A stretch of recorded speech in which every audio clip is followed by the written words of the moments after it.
नमस्कार दोस्तों, स्वागत है आप सभी लोग का आपके अपने YouTube channel live study Allahabad पर। तो दोस्तों, जैसा कि आपको पता है कि ये बातें निकल कर के आ रही हैं कि उत्तर प्रदेश टीजीटी पीजीटी की परीक्षा फरवरी के लास्ट में या मार्च में होने की संभावना है। तो दोस्तों, इन्हीं बातों को ध्यान में रखते हुए उत्तर प्रदेश टीजीटी पीजीटी का बिल्कुल नया बैच प्रारंभ हो चुका है, जहां पे दोस्तों आपको आपके परीक्षा को ध्यान में रखते हुए सारे content live live study Allahabad के मोबाइल एप्लीकेशन पे दोस्तों पढ़ाए जाएंगे। यहाँ पे प्रत्येक दिन दोपहर में 12 बजे से दोस्तों आप लोगों की लाइव क्लास होती है, जहां पे दोस्तों हम लोग उत्तर प्रदेश टीजीटी पीजीटी के साथ साथ और भी परीक्षाओं को साथ में लेकर के चलते हैं। मतलब यहाँ पे कंप्लीट इकोनॉमिक्स दोस्तों पढ़ाया जा रहा है और केंद्र बिंदु में उत्तर प्रदेश टीजीटी पीजीटी है, जहाँ पे संपूर्ण क्लासेस जो है वो आपकी लाइव होने वाली है। साथ ही साथ दोस्तों आपको कंप्लीट यहाँ पे इकोनॉमिक्स के कंप्लीट नोट्स भी प्रोवाइड कराए जा रहे हैं, ताकि एक तरफ आप लाइव क्लासेस देखते रहिए और दूसरी तरफ आप नोट्स के माध्यम से अपना रिवीजन भी करते रहिए, क्योंकि नोट्स बहुत जरूरी होता है। अगर जो आपके पास ठीक तरीके के नोट्स नहीं है तो मतलब बहुत सारे इकोनॉमिक्स के छात्रों के साथ ये समस्या होती है कि नोट्स या तो उपलब्ध नहीं होते उनके पास, या होते भी हैं तो इतने कॉम्प्लिकेटेड होते हैं कि समझ में नहीं आता है क्या पढ़ना है क्या छोड़ना है। तो दोस्तों सिंपल सटीक भाषा में आपको कंप्लीट नोट्स भी दिया जा रहा है, आपको टेस्ट सीरीज दिया जा रहा है, ताकि आप समय समय पे टेस्ट दे करके इस बात का एनालाइज करिए कि गलती कहाँ पे हो रही है। जो गलती हो रही है, क्या अंतरराष्ट्रीय व्यापार में हो रही है, क्या समष्टि अर्थशास्त्र में हो रहा है, व्यष्टि अर्थशास्त्र में हो रहा है, क्या भारतीय अर्थव्यवस्था में गलती हो रही है। जहां भी गलतियां हो रही हैं उसको सुधारिए, फिर अगला टेस्ट दीजिए जिससे आपकी एक्यूरेसी बेहतर हो जाए। और कोर्स की वैलिडिटी लाइफ टाइम होने वाली है। इट मीन्स अगर जो आप एक बार एडमिशन लेते हैं और आगामी कोई भी परीक्षा आती है, जैसे एलटी ग्रेड हो गया, जीआईसी लेक्चरर हो गया, तो दोस्तों आपको वहां पे ऑटोमेटिक ऐड कर दिया जाएगा, आपको अलग से फीस जमा करने की जरूरत नहीं होगी। तो उत्तर प्रदेश टीजीटी पीजीटी के लिए दोस्तों नया बैच प्रारंभ हो गया है। प्रत्येक दिन दोपहर में 12 बजे से क्लास होती है। और अगर जो आपको इकोनॉमिक्स बिल्कुल नहीं आता है बिल्कुल, तो यहाँ दोस्तों आपको बेसिक से पूरे कॉन्सेप्ट यहाँ पे आपको पढ़ाए जा रहे हैं। एडमिशन की फीस जो है वो केवल और केवल 2000 रुपए है, और जितनी सारी सुविधाएं दोस्तों आपको दी जा रही हैं उस हिसाब से फीस जो है वो बहुत कम है। तो एडमिशन लेने के लिए आप सीधा डिस्क्रिप्शन बॉक्स में जाकर के एप्लीकेशन को डाउनलोड करके डायरेक्ट कोर्स को परचेज कर सकते हैं, या अगर जो वहां से नहीं परचेज कर पा रहे तो सिंपली आपको अपनी फीस इस नंबर पे पेमेंट करनी होगी। गूगल पे, फोन पे या पेटीएम के माध्यम से आप यहाँ पे फीस पेमेंट करेंगे, और इसका स्क्रीनशॉट दोस्तों आपको इसी व्हाट्सएप नंबर पे सेंड करना होगा। किसी भी इंक्वायरी के लिए सेम नंबर नीचे आ रहा है, इस नंबर पे आप मुझे कॉल कर सकते हैं या व्हाट्सएप मैसेज कर सकते हैं। Good evening everybody. अब हम लोग मूव करेंगे अपने सेशन के तरफ, और आज के सेशन का जो पहला प्रश्न है वो है कि भारतीय अर्थव्यवस्था में संयुक्त क्षेत्र का अभिप्राय क्या है। ठीक है, भारतीय अर्थव्यवस्था के अंतर्गत संयुक्त क्षेत्र का क्या अभिप्राय है। बिल्कुल ठीक है, संयुक्त क्षेत्र का क्या अभिप्राय है। और एक बात ये ध्यान में रखिएगा कि आप चाहे किसी भी परीक्षा की तैयारी कर रहे हैं, अगर जो आप इस बैच को ज्वाइन करेंगे तो इसमें आपके कंप्लीट कॉन्सेप्ट क्या हो जाएंगे, कवर हो जाएंगे। क्योंकि यूपी टीजीटी पीजीटी की अगर जो दोस्तों बात की जाए तो इसका सिलेबस क्या है, काफी ब्रॉड है। और अलग अलग परीक्षाओं में क्या होता है कि थोड़ी बहुत चीजें क्या होती हैं, इधर उधर होती हैं। तो अगर जो आप किसी भी परीक्षा की तैयारी कर रहे हैं तो बैच को ज्वाइन कर सकते हैं। चलिए, क्या उत्तर बोल रहे हैं भैया कि भारतीय अर्थव्यवस्था में संयुक्त क्षेत्र का अभिप्राय क्या होता है। तो जितने लोग भी क्या बोल रहे हैं, बी बोल रहे हैं कि देखिए सर, भारतीय अर्थव्यवस्था में संयुक्त क्षेत्र का अभिप्राय का मतलब ये होता है कि उस अर्थव्यवस्था में क्या हो रहा है। क्या बोल रहे हैं भैया, बी बोल रहे हैं ना। तो जितने लोग भी बी बोल रहे हैं बिल्कुल ठीक है, कि एक उद्यम जो संयुक्त रूप से निजी क्षेत्र एवं सार्वजनिक क्षेत्र, मतलब निजी क्षेत्र भी विद्यमान है और सार्वजनिक क्षेत्र भी विद्यमान है। जैसे भारत में आप देखते हैं कि बहुत सारी चीजें ऐसी हैं, जैसे बहुत सारे उत्पादन ऐसे हैं जो जो कौन करते हैं, पूंजीपति करते हैं। वैसे ही बहुत सारे क्षेत्र हैं जिसपे किसका नियंत्रण है, सरकार का नियंत्रण है। तो अगर जो संयुक्त रूप से निजी क्षेत्र एवं सार्वजनिक क्षेत्र दोनों मिलकर के अर्थव्यवस्था में उत्पादन के स्तर को बढ़ाएं, तो यही क्या होता है दोस्तों, संयुक्त क्षेत्र कहा जाता है। तो जितने लोग भी ऑप्शन नंबर क्या बोल रहे हैं, बी बोल रहे हैं। सभी लोग का उत्तर यहाँ पे बिल्कुल ठीक हो जाएगा। इसी तरीके से क्या होता है दोस्तों, मिश्रित अर्थव्यवस्था होती है, जहां पे निजी पूंजीपतियों और साथ ही साथ दोस्तों सरकार दोनों का क्या होता है, उत्पादन के साधनों पे स्वामित्व होता है और दोनों मिलकर के क्या करते हैं, उत्पादन करते हैं। अगला प्रश्न आपके सामने ये रहा कि भारत में गरीबी की परिभाषा का आधार है, भारत में गरीबी की परिभाषा का आधार क्या है। सभी लोगों से निवेदन है कि आप वीडियो को लाइक कर दिया करिए और शेयर भी जरूर कर दिया करिए। भारत में गरीबी की परिभाषा का आधार है, तो दोस्तों एक दल गठित किया गया था जिसका नाम था task force on minimum needs and effect consumption demand. इसी दल ने दोस्तों भारत में गरीबी की परिभाषा दी और उन्होंने ये बताया कि अगर जो आप ग्रामीण इलाके में रहते हैं, अगर जो आप क्या रहते हैं, अगर जो आप ग्रामीण इलाके में हैं, तो आप कम से कम आपको कितना कंज्यूम करना है, तो 2400 कैलोरी जो है वो आपको क्या करना है। अगर जो 2400 कैलोरी आप कंज्यूम कर रहे हैं तो इसका मतलब ये है कि आप गरीब नहीं हैं। और अगर जो आप शहर में रह रहे हैं, शहरी क्षेत्र में अगर जो आप रह रहे हैं और 2100 कैलोरी अगर जो आप कंज्यूम कर रहे हैं, तो इसका मतलब कि आप क्या हैं, गरीब नहीं हैं। तो जितने लोग भी ऑप्शन नंबर क्या बोल रहे हैं यहाँ पे, जितने लोग भी ऑप्शन नंबर सी बोल रहे हैं, सभी लोग का उत्तर बिल्कुल ठीक हो जाएगा। खुराक की कैलोरी मात्रा, मतलब जो आप खुराक ले रहे हैं, जो आप खुराक ले रहे हैं वो खुराक अगर जो आपको 2400 कैलोरी ऊर्जा दे रहा है और आप ग्रामीण इलाके में हैं तो आप गरीब नहीं हैं, और अगर जो शहरी इलाके में है और आप जो खुराक ले रहे हैं उससे 2100 कैलोरी अगर जो ऊर्जा आप प्राप्त कर पा रहे हैं तो आप क्या होंगे, गरीब नहीं होंगे। तो ऑप्शन नंबर क्या हो जाएगा, C, this is the right answer हो जाएगा। कौन सी कमेटी गठित की गई थी, इस बात को ध्यान में रखना है दोस्तों, task force on minimum needs and effect consumption demand. ठीक है, तो इस बात को आपको याद रखना है। अगला प्रश्न ये रहा कि भारत में मुद्रा अर्थात करेंसी की आंशिक परिवर्तनीयता का अर्थ है। और दोस्तों देखिए, जो यूपी टीजीटी पीजीटी का नया बैच प्रारंभ हुआ है, जो लोग पुराने हैं वो लोग भी आप क्लास को वहां पे ज्वाइन कर सकते हैं, उनको फीस अलग से देने की जरूरत नहीं है। तो और जो लोग भी नया करेंगे, तो जो 2023 में बैच स्टार्ट हुआ था उस बैच में भी आपको ऐड कर दिया जाएगा। वहां पे 160 से ज्यादा क्लास हुई है, जहां पे पूरी इकोनॉमिक्स एक बार खत्म हो चुकी है। अब हम लोग दोस्तों दूसरी बार इकोनॉमिक्स को पूरा खत्म करने जा रहे हैं, टीजीटी पीजीटी को ध्यान में रख के।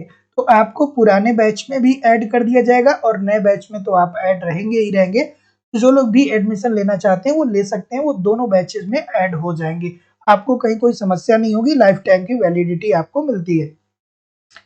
क्या उत्तर आ रहा है भाई, बी बोल रहे हैं, बी बोल रहे हैं, बी बोल रहे हैं। तो जितने लोग भी बी बोल रहे हैं कि भारत में मुद्रा करेंसी की आंशिक परिवर्तनीयता का अर्थ होता है भुगतान संतुलन के चालू खाते पर परिवर्तनीयता।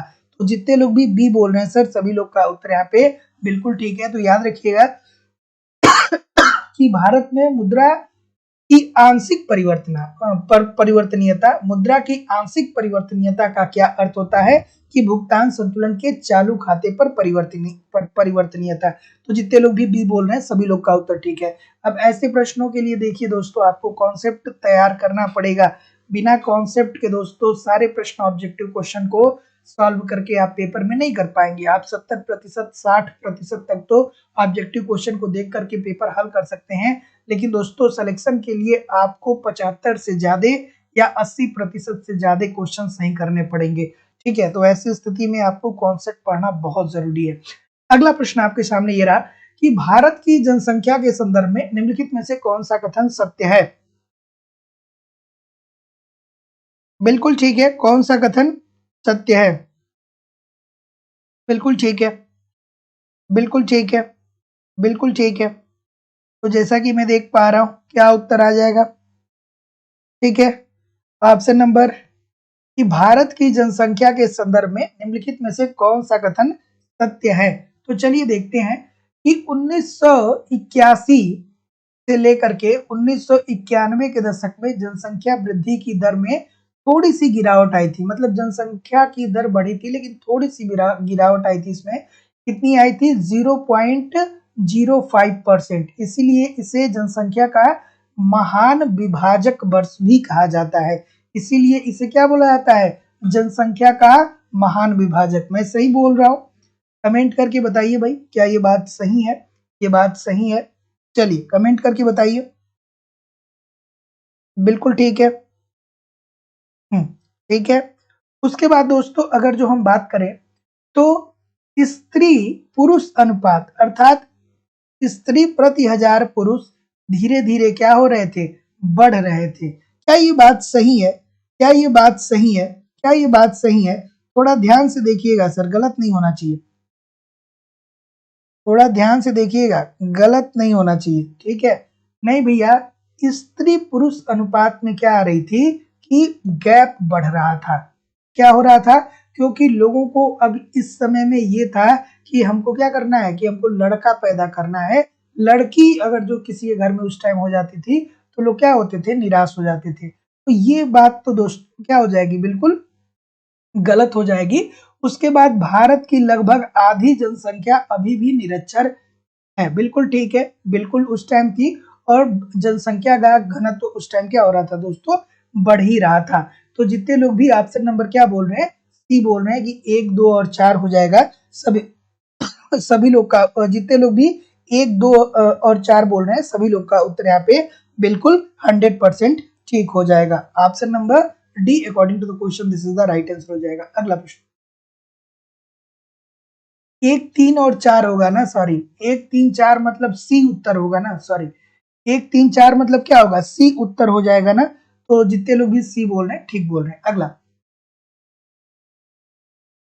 पूजा साहू जी, सर मैं क्लास नहीं ज्वाइन कर पा रही हूँ। ये जो नंबर है नीचे दिया जा रहा है, जो नंबर, ये आप लोगों की सुविधाओं के लिए ही दिया जा रहा है कि अगर जो आप क्लास नहीं ज्वाइन कर पा रहे हैं तो आप मुझे व्हाट्सएप मैसेज कर दें या आप मुझे कॉल कर दें। मैं ही कॉल रिसीव करता हूँ, मैं ही आप लोग का व्हाट्सएप का मैसेज रिसीव करता हूँ। तो ये नंबर आपके लिए ही है, ठीक है? इस बात को समझिए, ठीक है? चलिए अगला प्रश्न, कि निम्नलिखित में से कौन एक भारत में निर्गमित ट्रेजडी बिल की परिपक्वता अवधि नहीं है? तो ट्रेजडी बिल की परिपक्वता अवधि नहीं है। तो देखिए दोस्तों, ट्रेजडी बिल की 3 अवधियां होती हैं। 3 अवधियां होती हैं, वो कौन कौन सी होती हैं? वो होती है दोस्तों 91 दिन की होती हैं, 182 दिन की होती हैं और 364 दिन की होती हैं, ठीक है? लेकिन यहाँ पे दोस्तों 273 दिन की नहीं होती हैं। तो जितने लोग भी ऑप्शन नंबर सी बोल रहे हैं, सभी लोग का उत्तर यहाँ पे बिल्कुल ठीक हो जाएगा। 1 सेकेंड, पता है, 1 सेकेंड रुक जाइए। इस ऑप्शन यहाँ पे क्या दिया है कि कुछ चीजें गलत दी है। 91 दिन होता है, ये होता है, 182 दिन होता है और दोस्तों 364 दिन होता है, ठीक है? 273 की जगह पे इसे 373 देना चाहिए, अक्सर पेपर में देता है, लेकिन ठीक है, अगर जो 273 भी दिया गया है तो दोस्तों यहाँ पे कुछ यहाँ पे गलती नहीं है। तो जितने लोग भी क्या बोल रहे हैं, सी बोल रहे हैं, सभी लोग का उत्तर यहाँ पे बिल्कुल ठीक हो जाएगा। तो 3 अवधियां पाई जाती है, 91 दिन की, 182 दिन की और 364 दिन की। अगला प्रश्न, विकेंद्रित नियोजन का अर्थ है,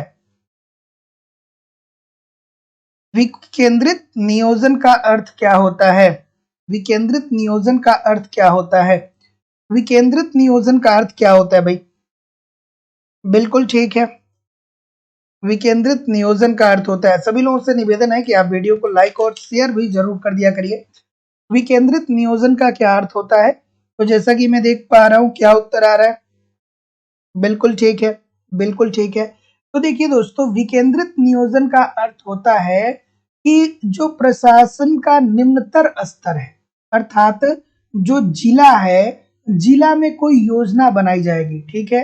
और फिर इस जिला की जो योजनाएं, अगर जो कोई योजना बनाई जा रही है, तो इसको राज्य सरकार के पास भेजी जाएगी कि राज्य सरकार क्या करे, इस पे विचार करे। और फिर राज्य सरकार जो होता है, इसको किसके पास भेज देता है? केंद्र सरकार के पास भेज देता है। तो जितने लोग भी यहाँ पे ऑप्शन नंबर क्या बोल रहे हैं, डी बोल रहे हैं कि निम्नतम प्रशासनिक स्तर से नियोजन का प्रादुर्भाव, सभी लोग का उत्तर यहाँ पे एब्सोल्युटली ठीक हो जाएगा। Option number D according to the question this is the right answer हो जाएगा। कोई गलत कर रहा है क्या? कोई गलत कर रहा है क्या? तो ऐसी स्थिति में विकेंद्रित नियोजन का अर्थ ये होता है कि क्या होगा दोस्तों कि सबसे पहले जो योजना बनाई जाएगी वो स्थानीय संस्थाओं के द्वारा बनाई जाएगी। थोड़ा ध्यान से और देख लीजिए, बहुत सारे लोग गलत कर रहे हैं। तो जो स्थानीय संस्थाएं होती है ना, वो समाज की समस्याओं को क्या करेंगी, बताएंगी। और वो जब अपने समाज की समस्याओं को किसके सामने रखेंगी, जिला के सामने, ठीक है। उसके बाद जो जिला होगा वो राज्य सरकार को भेजेगा और राज्य सरकार केंद्र सरकार को भेज सकता है। तो जितने लोग भी डी बोल रहे हैं सभी लोग का उत्तर यहाँ पे बिल्कुल 100% ठीक हो जाएगा। अगला प्रश्न, निम्न में से कौन द इंडियन इकोनॉमी गांधीयान ब्लूप्रिंट नामक पुस्तक के रचयिता हैं? मैं 2 दिनों से देख रहा हूं बहुत सारी गलतियां हो रही हैं बहुत सारे लोगों की। 2 दिनों से मैं देख पा रहा हूं बहुत सारे लोग गलत कर रहे हैं प्रश्न को। चलिए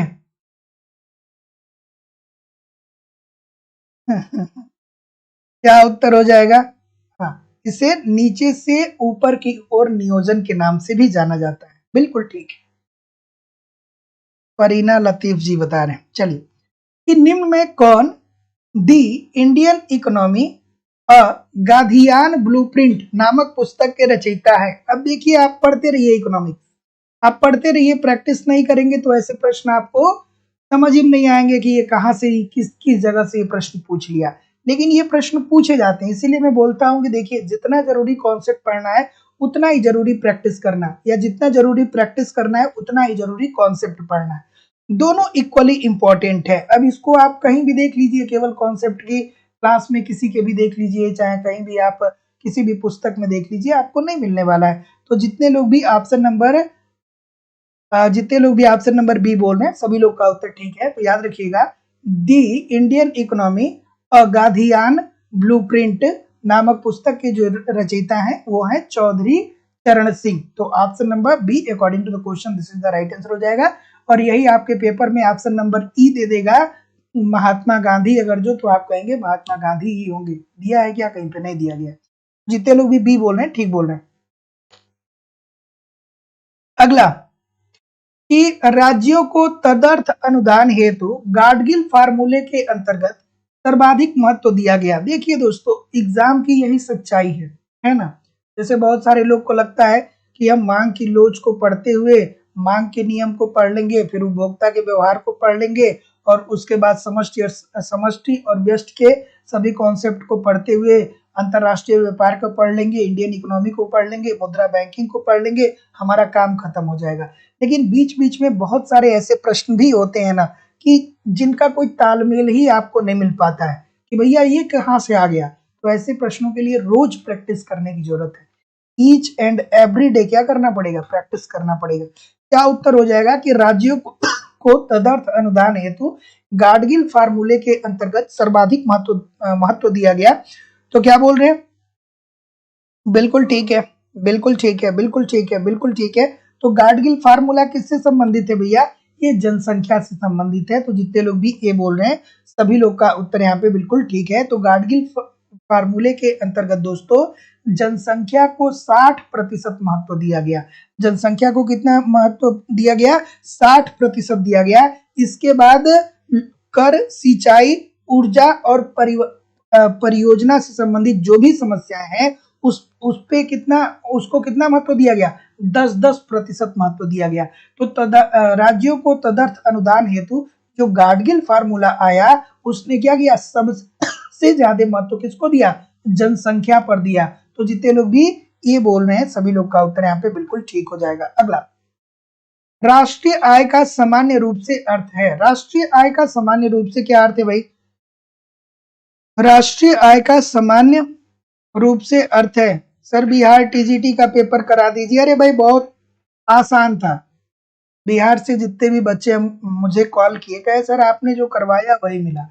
और मैं आपसे बार बार बोलता हूँ कि यार मैं इकोनॉमिक्स के इतने सारे प्रश्नों को करवाता हूँ, पूरी इकोनॉमिक्स करवा देता हूँ आपको। कहीं भी इधर उधर से आप अगर जो केवल आप मेरी कोई भी 30 क्लास कर लीजिए और किसी भी पेपर को उठा लीजिए, 30 क्लास कर लीजिए या 50 क्लास कर लीजिए, 50 क्लास अगर जो आप हमारी कर ले रहे हैं और किसी भी पेपर को, चाहे उत्तर प्रदेश से हो, बिहार से हो, झारखंड से हो, मध्य प्रदेश से हो, छत्तीसगढ़ से हो, कहीं से भी हो, किसी भी पेपर को आप उठा लीजिए, आप उस प्रश्न पत्र में 90% से ज्यादा प्रश्न क्या कर पाएंगे, सही कर पाएंगे। ये मैं जिम्मेदारी से बोल रहा हूँ। और अगर जो आपको विश्वास नहीं है इस बात पे, तो आप 50 क्लास देख करके किसी भी पेपर को उठा करके देख सकते हैं।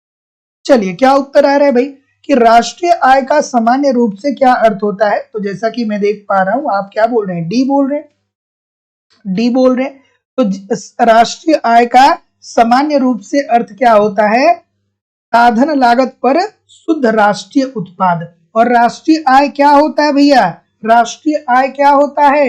एक एक वित्तीय वर्ष में, अर्थात किसी एक वर्ष में उस देश में उत्पादित सभी वस्तुओं और सेवाओं के कुल मौद्रिक मूल्य को उस देश की राष्ट्रीय आय बोलते हैं। फिर आपको यहाँ पे याद आ जाना चाहिए कि सर प्रति व्यक्ति आय, तो कुल राष्ट्रीय आय अपन कुल जनसंख्या क्या है? प्रति व्यक्ति आय है। इजी सी बात है, बहुत बच्चों वाली बात है, समझेंगे तो बहुत आसान है, नहीं समझेंगे तो आसान नहीं है। तो राष्ट्रीय आय का सामान्य रूप से अर्थ होता है साधन लागत पर शुद्ध राष्ट्रीय उत्पाद। तो जितने लोग भी ऑप्शन नंबर यहाँ पे क्या बोल रहे हैं, डी बोल रहे हैं, सभी लोग का उत्तर यहाँ पे बिल्कुल ठीक है। अच्छा, एक कमेंट करके बताइएगा, बहुत अच्छा प्रश्न यहाँ पे बनता है एक, कि साधन लागत पर जब शुद्ध राष्ट्रीय उत्पाद की जब हम गणना करते हैं, तो विदेशों से अर्जित आय को सम्मिलित किया जाता है कि नहीं किया जाता है? यस या नो में आप कमेंट करके बताइए कि विदेशों से अर्जित आय को शामिल इसमें किया जाता है कि नहीं किया जाता है। आप मुझे कमेंट करके जरूर बताइएगा। चलिए, अगला प्रश्न कि एनडीपी को प्राप्त करने के लिए जीडीपी से किसको घटाया जाता है? चलिए, जीडीपी मतलब क्या हो गया? सकल घरेलू उत्पाद। बिल्कुल ठीक है। क्या उत्तर आ रहा है भाई? बिल्कुल ठीक है, बिल्कुल ठीक है। तो जैसा कि मैं देख पा रहा हूं, क्या बोल रहे हैं सर, क्या बोल रहे हैं? तो एनडीपी इज इक्वल टू क्या होता है? एनडीपी इज इक्वल टू क्या होता है सर? ए बोल रहे हैं, मूल्यह्रास। सभी लोग ए बोल रहे हैं। जीडीपी, जीडीपी और उसमें से क्या कर देते हैं, मूल्यह्रास। ये मूल्यह्रास होता क्या है भाई? ये मूल्यह्रास होता क्या है? तो जितने लोग भी ए बोल रहे हैं मूल्यह्रास, सभी लोग का उत्तर यहाँ पे बिल्कुल ठीक हो जाएगा। Option number A according to the question this is the right answer हो जाएगा। तो ऑप्शन नंबर ए बोल रहे हैं ना सभी लोग, ठीक है। और मूल्यह्रास का मतलब क्या होता है भैया, क्या बोल रहे हैं? बिल्कुल, तो अगर जो किसी वस्तु का उत्पादन हो रहा है, तो उस वस्तु के उत्पादन करने में जो मशीन लगता है, उस मशीन में क्या होगा, क्षय होगा। तो क्षय होगा तो मान लीजिए कि जैसे मान लीजिए कि आप एक गेहूं पीसने की मशीन लगाए, ठीक है, गेहूं पीसने की, बहुत लोग कहते हैं आटा पीसना, ऐसा नहीं। मान लीजिए अगर जो आप एक गेहूं पीसने की मशीन लगाए हैं, जिसमें क्या होता है कि आटा निकलता है, तो आप देखते होंगे कि जब आप जब आप क्या जाते हैं, जब आप गेहूं पिसवाने जाते हैं, तो क्या करता है कि कभी कभी दुकानदार कहता है कि हमारा मशीन ऐसा है कि अभी बन रहा है।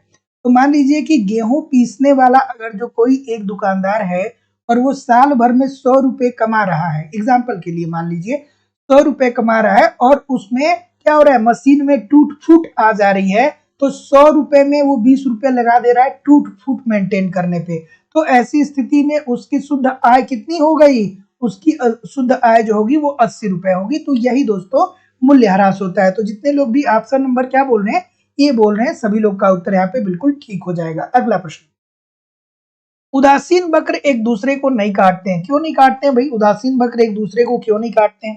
सीधी सी बात है, उदासीन बकर एक दूसरे को क्यों नहीं काटते हैं, बताइए। मूल बिंदु की ओर उन्नतोत्तर होते हैं, एक दूसरे को ये नहीं काटते हैं, क्यों नहीं काटते हैं भाई? चलिए बताइए। तो जैसा कि मैं देख पा रहा हूं, क्या उत्तर आ रहा है भाई? तो ऑप्शन नंबर क्या बोल रहे हैं, बी बोल रहे हैं। बी बोल रहे हैं कि उदासीन वक्र एक दूसरे को इसलिए नहीं काटते हैं क्योंकि प्रत्येक वक्र संतुष्टि के भिन्न भिन्न स्तर का क्या होता है, द्योतक होता है। तो option number B according to the question this is the right answer हो जाएगा। बिल्कुल ठीक है, बिल्कुल ठीक है, बिल्कुल ठीक है। तो जितने लोग भी बी बोल रहे हैं, सभी लोग का उत्तर सही है कि उदासीन वक्र एक दूसरे को इसलिए नहीं काटते हैं क्योंकि प्रत्येक वक्र जो होता है वो संतुष्टि के अलग अलग स्तरों का क्या होता है, द्योतक होता है। तो जितने लोग भी बी बोल रहे हैं सभी लोग का उत्तर ठीक हो जाएगा। अगला प्रश्न कि राष्ट्रीय आय के आकलन के लिए निम्नलिखित में से कौन सी विधि सर्वोत्तम है। तो राष्ट्रीय आय मापने की कितनी विधियां होती हैं, 3 विधियां होती हैं, ठीक है। कौन कौन सी होती है, आय विधि होती है, उत्पाद विधि होती है और व्यय विधि होती है। तो इसमें से सर्वोत्तम कौन होगा भैया बताइए। बिल्कुल ठीक है, बिल्कुल। तो देखिए जब भी हम आय विधि का प्रयोग करते हैं, जब भी हम उत्पाद विधि का प्रयोग करते हैं, जब भी हम व्यय विधि का प्रयोग करते हैं, अब इसके लिए आपको कॉन्सेप्ट पढ़ना पड़ेगा कि आय विधि के अंतर्गत राष्ट्रीय आय का आकलन कैसे करते हैं, उत्पाद विधि के अंतर्गत कैसे करते हैं, उत्पाद विधि का इस्तेमाल करके कैसे राष्ट्रीय आय का आकलन करते हैं, व्यय विधि का कैसे करते हैं। लेकिन दोस्तों आय विधि और उत्पाद विधि इन दोनों का समन्वय कर करके राष्ट्रीय आय को दोस्तों ठीक तरीके से मापा जा सकता है। तो राष्ट्रीय आय को आकलन करने की जो सबसे अच्छी विधि है दोस्तों वो है आय विधि और उत्पादन विधि, मतलब दोनों का आप समन्वय करके राष्ट्रीय आय का आकलन करिए। तो जितने लोग भी क्या बोल रहे हैं यहाँ पे बी बोल रहे हैं सभी लोग का उत्तर ठीक हो जाएगा।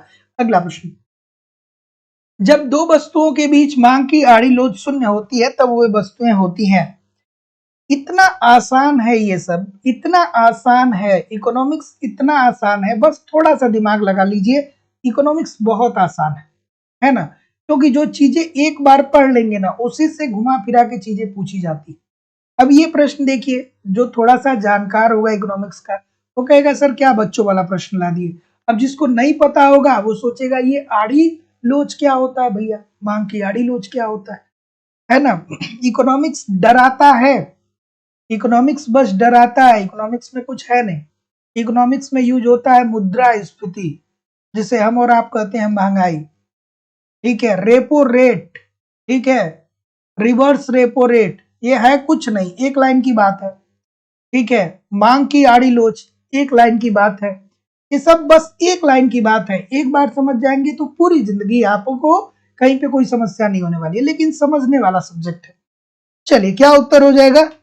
इकोनॉमिक्स जो है वो क्या करता है, डराता है, और कोई बात नहीं। एक बार इसके डर से निकल गए तो बहुत आसान सा प्रश्न है। अच्छा बताइए आड़ी लोच की अवधारणा सर्वप्रथम किस अर्थशास्त्री के द्वारा प्रस्तुत किया गया था। आपको कमेंट करके बताना है कि आड़ी लोच की अवधारणा सर्वप्रथम किसके द्वारा दिया गया था। चलिए क्या उत्तर आ रहा है भाई, बिल्कुल ठीक है, बिल्कुल ठीक है, बिल्कुल। तो मूल्य में परिवर्तन होने से मांगी गई मात्रा में जो मूल्य में अनुपातिक परिवर्तन अपान मांगी गई मात्रा में अनुपातिक परिवर्तन, यही तो मांग की आड़ी लोच होती है। और ये बात बिल्कुल ठीक है कि जब किसी वस्तु की के मूल्य में परिवर्तन होगा तो लोग इसके मांग में भी परिवर्तन करेंगे। अगर जो किसी वस्तु का मूल्य बढ़ेगा तो इसकी मांग में कमी आएगी। जैसे प्याज क्या हो जाता है, 80 रुपया केजी हो जाता है तो आप आधा किलो खरीद के लाते हैं। जब प्याज 20 रुपया केजी होता है तो आप 1 किलो खरीद के लाते हैं। तो जब वस्तुओं की कीमतें बढ़ रही हैं तो आप क्या कर रहे हैं कि मांग कम कर रहे हैं, और अगर जो वस्तुओं की कीमतों में कमी आ रही है तो आप अपने मांग को बढ़ा ले रहे हैं। यही तो होता है। तो मांगी गई मात्रा में अनुपातिक परिवर्तन अपन कीमतों में अनुपातिक परिवर्तन, यही तो मांग की आड़ी लोच होता है। तो जितने लोग भी ऑप्शन नंबर क्या बोल रहे हैं, सॉरी, मांगी गई मात्रा में अनुपातिक परिवर्तन, सॉरी, मूल्य में होने वाला अनुपातिक परिवर्तन अपन मांगी गई मात्रा में क्या अनुपातिक परिवर्तन। तो क्या बोल रहे हैं भैया, थॉमस मूर की बात बोल रहे हैं, बिल्कुल ठीक है, बिल्कुल ठीक है। तो जितने लोग भी पी बोल रहे हैं कि स्वतंत्र वस्तुओं के संदर्भ में जब दो वस्तुओं के बीच मांग की आड़ी लोच क्या होती है, शून्य होती है, तो वो वस्तुएं क्या होती हैं, स्वतंत्र होती हैं। अर्थात दो वस्तुएं हैं, जैसे मान लीजिए एक पेन हो गया और दूसरा रोटी हो गया। तो भैया पेन का रोटी से क्या है, कोई लेना देना नहीं है। भूख लगेगा तो आपको क्या करना पड़ेगा, रोटी का उपभोग करना पड़ेगा, और लिखना होगा तो आपको पेन चाहिए। तो ऐसी स्थिति में दोनों के बीच क्या होगी, मांग की आड़ी लोच शून्य है, इसका मतलब ये स्वतंत्र होगी। पूरक वस्तुओं के संदर्भ में क्या होता है, ऋणात्मक होता है। स्थापन्न वस्तुओं के संदर्भ में क्या होता है, धनात्मक होता है। विलासिता की वस्तुओं के संदर्भ में धनात्मक होता है, और पूर्ण स्थापन वस्तुओं के संदर्भ में इनफाइनाइट होता है। एक प्रश्न पक्का आता है यहां से। अगला थॉमस मूर ने दिया था, बिल्कुल ठीक है, बिल्कुल ठीक है। मांग की आड़ी लोच, बिल्कुल ठीक है, थॉमस मूर ने सबसे पहले दिया था। बिल्कुल ठीक है। चलिए, इस प्रश्न का उत्तर करिए कि उपभोक्ता संतुलन में होता है जब। अब आप बताइए, आप भी तो उपभोक्ता है ना, आप भी तो बहुत सारी चीजों का उपभोग करते हैं, आप कब संतुलन में होंगे? इसमें कौन सा सुपर पावर है? छोटी सी बात है भैया। आप संतुलन में कब होंगे?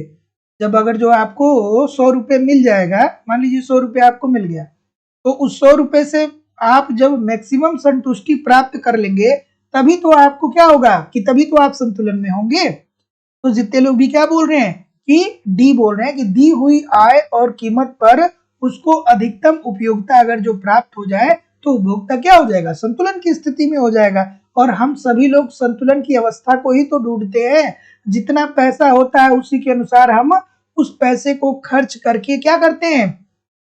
उस पैसे को खर्च करके हम अपने उपयोगिता को या अपने संतुष्टि को अधिकतम करने का प्रयास करते हैं। अगर जो 50 रुपए है तो मार्केट जाकर के गोलगप्पे खा लेंगे, चाय पी लेंगे। अगर जो 100 रुपए है तो थोड़ा सा और कुछ कर लेंगे।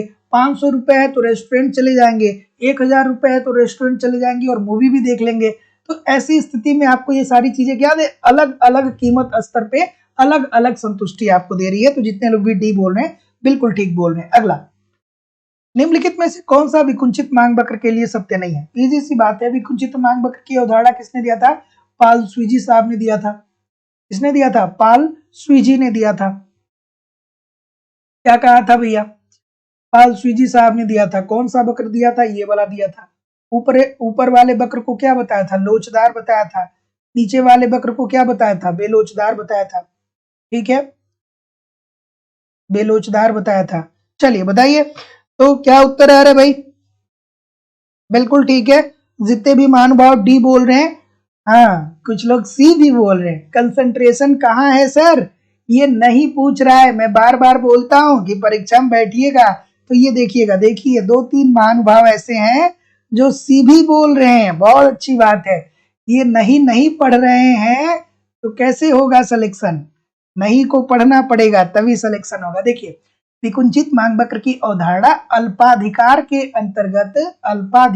अंतर्गत पाल स्वीजी साहब के द्वारा दिया गया था। यह एक सतत वक्र होता है। पाल स्वीजी साहब ने बताया यह बाएं से दाहिने ओर गिरता है। देयर इज नो डाउट, 100% ठीक है, उन्होंने ये बताया था। और ये बाजार की कीमतों की जड़ता की व्याख्या करता है। जड़ता मतलब दृढ़ता की बात, मजबूती की बात, कठोरता की बात ये करता है। और यह एकाधिकारिक फर्मों के व्यवहार की व्याख्या नहीं करता है। ये एकाधिकार फर्म की बात नहीं करता है। ये किसकी बात करता है? ये अल्पाधिकार की बात करता है। तो जितने लोग भी डी बोल रहे हैं ठीक बोल रहे हैं। अगला, चलिए इस प्रश्न का उत्तर करिए कि अन्य बातें समान रहने पर यदि सामान्य मूल्य स्तर में 25% की और मौद्रिक मजदूरी में 10% की वृद्धि हो तब वास्तविक मजदूरी लगभग होती है। ठीक है, क्या उत्तर होगा भाई? चलिए, ऑप्शन नंबर क्या बोल रहे हैं?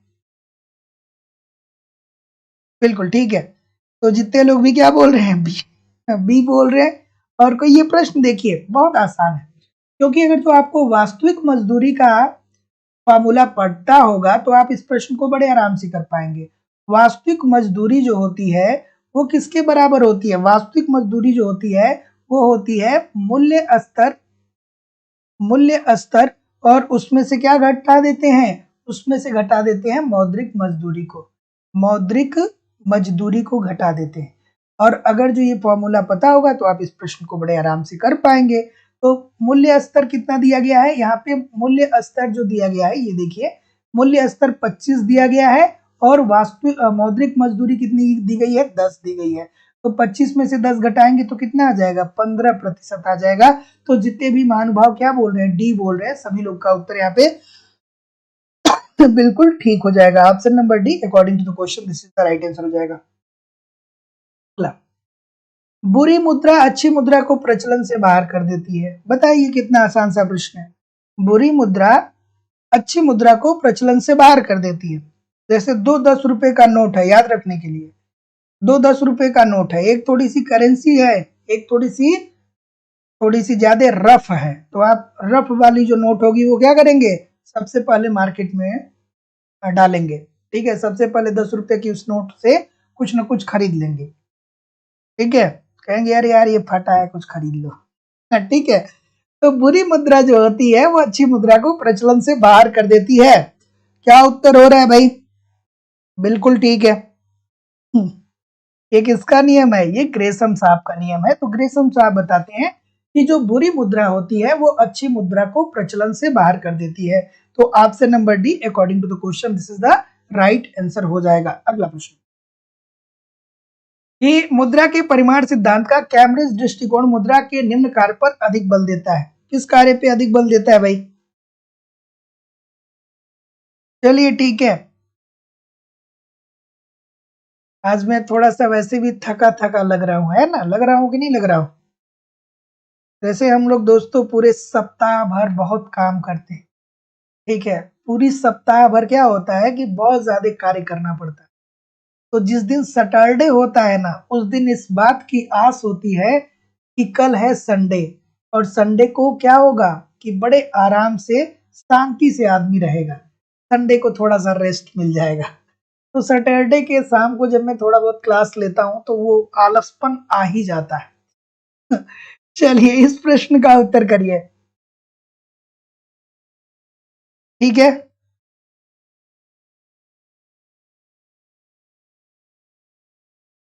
चलिए इस प्रश्न का उत्तर करिए कि मुद्रा के परिमाण सिद्धांत का कैम्ब्रिज दृष्टिकोण मुद्रा के निम्न कार्य पे अधिक बल देता है। तो कैम्ब्रिज दृष्टिकोण दोस्तों मुद्रा का परिमाण सिद्धांत, इसके अंतर्गत ये कही गई बात है कि आप क्या करिए, जो मुद्रा है ना उस ये क्या करता है, ये मूल्य का संग्रह करता है। ठीक है, मुद्रा जो है वो क्या करता है, मूल्य का संग्रह करता है, और भविष्य में चल करके ये आपकी निवेश क्षमता को बेहतर करता है। तो आप क्या करिए, ठीक है, ठीक है, तो जितने लोग भी ऑप्शन नंबर क्या बोल रहे हैं, ए बोल रहे हैं, सभी लोग का उत्तर यहाँ पे बिल्कुल ठीक हो जाएगा। मुद्रा की मांग का सॉरी, मुद्रा के परिमाण सिद्धांत का जो कैम्ब्रिज दृष्टिकोण है वो ये बताता है कि मुद्रा जो है वो क्या करता है, मूल्य का संग्रह करता है, ताकि भविष्य में चल के आप जब मूल्य का संग्रह करेंगे तो अपने निवेश क्षमता को बेहतर कर पाएंगे। अगला, बिल्कुल अगला प्रश्न, चलिए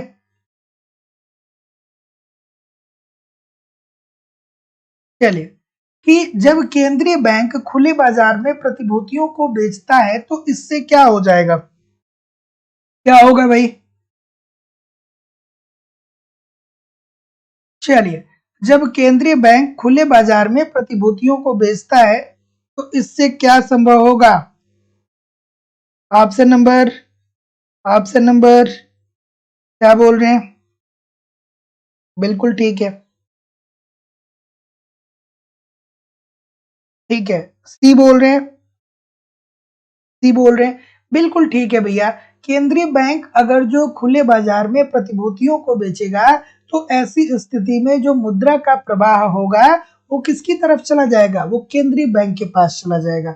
और जब मुद्रा का प्रवाह केंद्रीय बैंक के पास चला जाएगा तो ऐसी स्थिति में अर्थव्यवस्था में मुद्रा की मात्रा में क्या हो जाएगी, मुद्रा की मात्रा में कमी आ जाएगी।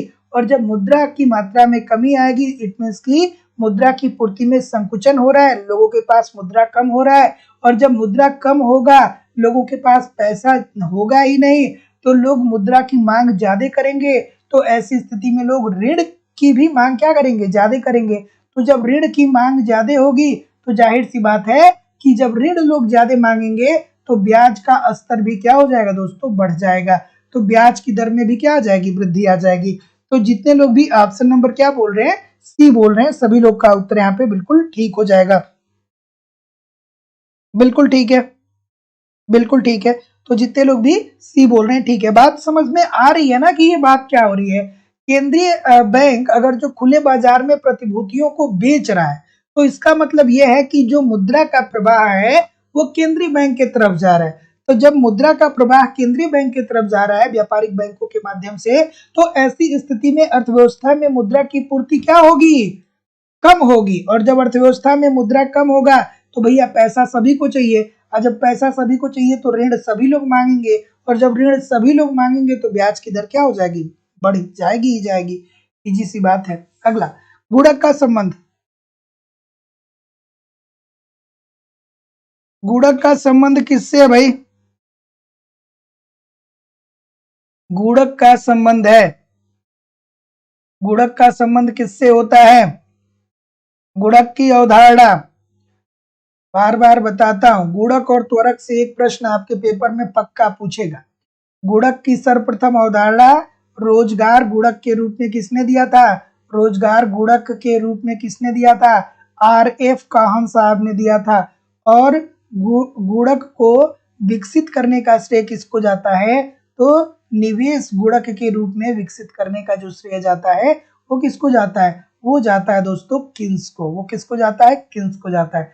गुणक होता क्या है? तो गुणक का मतलब ये हुआ कि अगर जो हम निर्यातों में वृद्धि करते हैं तो हमारी राष्ट्रीय आय में कई गुना वृद्धि आती है। मतलब निर्यातों में जितनी वृद्धि करते हैं उससे कई गुना वृद्धि क्या होती है? हमारे राष्ट्रीय आय में होती है। ये गुणक हमें बताता है। और गुणक जो होता है दोस्तों, इसका सीमांत बचत प्रवृत्ति से क्या होता है? अप्रत्यक्ष संबंध होता है। और सीमांत बचत प्रवृत्ति को क्या लिखते हैं?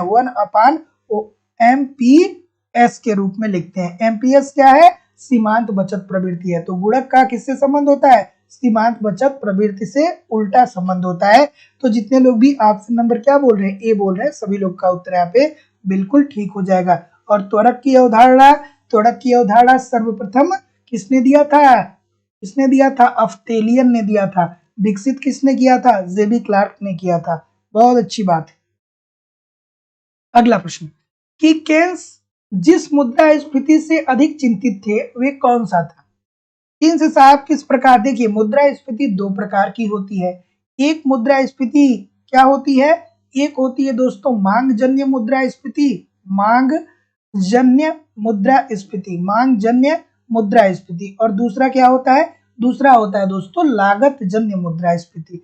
तो मांग जन्य मुद्रास्फीति में क्या होता है कि जब देश की जनसंख्या बढ़ती है, तो जब देश की जनसंख्या बढ़ती है तो ऐसी स्थिति में जनसंख्या बढ़ने के कारण वस्तुओं के मांग में भी वृद्धि होने लगती है। और जब वस्तुओं के मांग में वृद्धि होगी और मांग ज्यादा होगी और उत्पादन उतना ज्यादा नहीं हो पाएगा, अर्थात अगर जो पूर्ति कम होगी तो ऐसी स्थिति में क्या होगा? वस्तुओं की कीमतों में क्या हो जाएगी? वृद्धि हो जाएगी।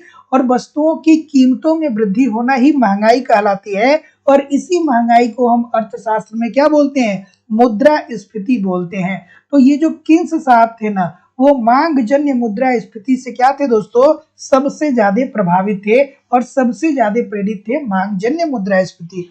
और लागत जन्य मुद्रास्फीति क्या होता है कि जो उत्पादक करता है, अगर जो वस्तु की उत्पादन लागत बढ़ जाती है, जैसे श्रमिक है तो श्रमिक कह रहा है कि भैया अब हमको ज्यादा मजदूरी चाहिए, तो उत्पादन लागत बढ़ जाएगी। तो जब उसकी उत्पादन लागत बढ़ जाती है तो मार्केट में अपने वस्तुओं की कीमतों को भी बढ़ा के वो बेचेगा। तो ऐसी स्थिति में ये लागत जन्य मुद्रास्फीति है। तो मुद्रास्फीति दो प्रकार की होती है। मुद्रास्फीति का मतलब क्या होता है कि अर्थव्यवस्था में महंगाई बढ़ रही है। और महंगाई बढ़ने का मतलब क्या हो जाएगा कि वस्तुओं की कीमतों में वृद्धि हो रही है। वस्तुओं की कीमतों में वृद्धि होने का मतलब क्या कि मुद्रा का जो वैल्यू है, अर्थात जो मुद्रा का मूल्य है वो कम हो रहा है। क्यों? क्योंकि बचपन में आपने 1 रुपए में क्या किया था? 1 रुपए में 4 चॉकलेट खरीदे थे। आज 1 रुपए में 1 चॉकलेट भी ठीक तरीके से नहीं मिलता है ना? तो ऐसी स्थिति में 1 रुपए की वैल्यू आज से 20 साल अलग थी। और अब महंगाई बढ़ गई है तो इसलिए 1 रुपए की वैल्यू अब क्या हो गई है? कम हो गई है कि नहीं है? गलत की सही? गलत की सही? सही ना? अगला प्रश्न, चलिए बताइए भैया। बिल्कुल ठीक है कि अन्य बातें समान रहे, अर्थव्यवस्था में मुद्रा की पूर्ति में वृद्धि किया जाएगा तो क्या होगा? बिल्कुल ठीक है, मुद्रा की पूर्ति में वृद्धि किया जाए। मुद्रा की पूर्ति में अगर जो वृद्धि किया जाएगा तो बताइए भाई क्या होगा? तो भैया अभी तो मैं आपको वही बता रहा था कि अगर जो अर्थव्यवस्था की मुद्रा की पूर्ति में वृद्धि होगी, अर्थव्यवस्था में अगर जो मुद्रा पूर्ति में वृद्धि होगी, अर्थात सभी लोगों के पास पैसा जा रहा है, जब सभी लोगों के पास पैसा जा रहा है तो लोग क्या करेंगे? लोग क्या करेंगे? लोगों की आय में एक तरीके से क्या हो रही है? वृद्धि हो रही है। जब मुद्रा की पूर्ति बढ़ रही है, अर्थव्यवस्था में बहुत सारा पैसा है, तो सबके पास पैसा जाएगा, किसी एक के पास थोड़ी रहेगा, सबके पास पैसा जाएगा, तो लोगों की आय बढ़ेगी। जब लोगों की आय बढ़ जाएगी तो लोगों की क्रय शक्ति भी बढ़ जाएगी। अब लोगों की अगर जो क्रय शक्ति बढ़ जाएगी और लोगों की आय बढ़ी है तो लोग ऋण लेंगे नहीं। जब ऋण लोग लेंगे नहीं तो जो ऋण की दर है उसमें क्या आ जाएगी? कमी आ जाएगी।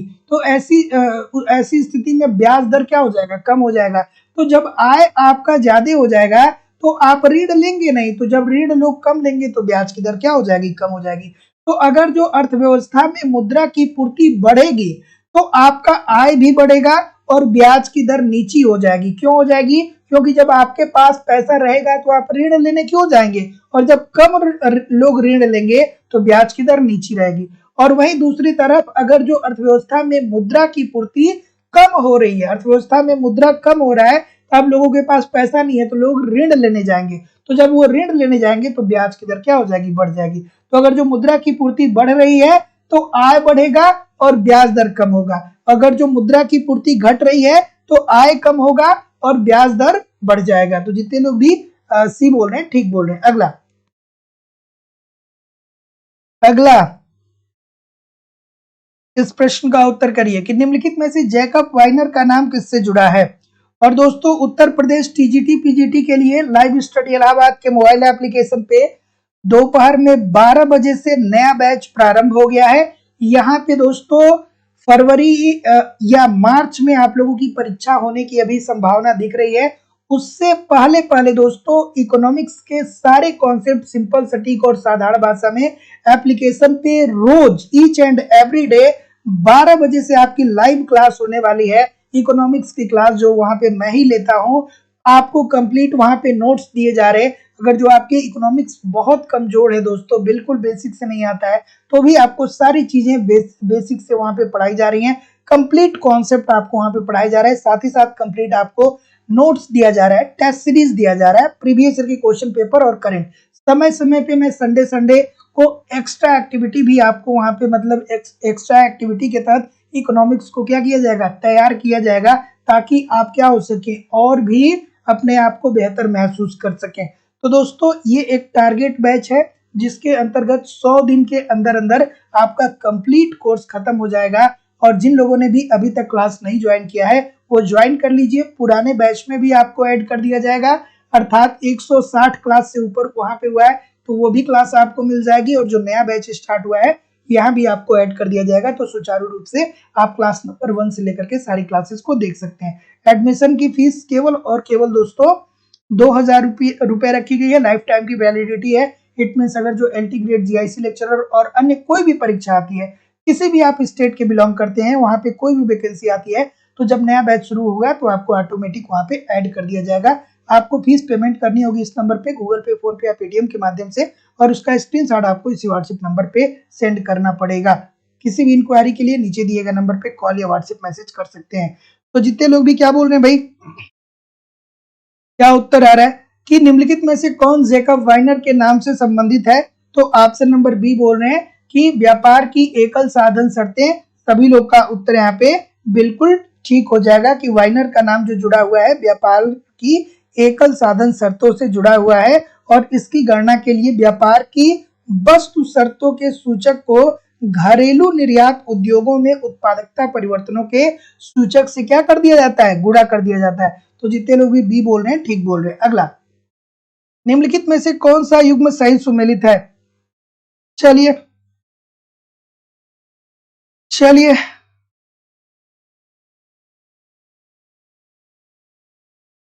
निम्नलिखित में से कौन सा युग्म सही सुमेलित है? कौन सा युग्म सही सुमेलित है? क्या उत्तर आ रहा है भाई? ऑप्शन नंबर क्या बोल रहे हैं? बी बोल रहे हैं। बी बोल रहे हैं, और कोई बी के अलावा? बी के अलावा तो जितने भी महानुभाव delta Y upon delta X की बात बोल रहे हैं, delta Y upon delta X की बात कर रहे हैं, सभी लोग का उत्तर यहाँ पे बिल्कुल ठीक होने वाला है कि सर निर्यातों में परिवर्तन होने से विदेशी व्यापार राष्ट्र की आय में हुआ गुणक परिवर्तन। ठीक है, तो दोस्तों गुणक की अवधारणा के अंतर्गत हम लोग यही तो पढ़ते हैं कि गुणक की अवधारणा हमें यही तो बताती है कि जब कोई देश अपने निर्यातों में वृद्धि करता है तो उसके राष्ट्रीय आय में कई गुना वृद्धि आ जाती है। मतलब जितना निर्यात में वृद्धि करता है उससे कई गुना ज्यादा क्या होता है, उस देश की राष्ट्रीय आय बढ़ जाती है, और कई गुना को क्या करते हैं, के से इंडिकेट करते हैं।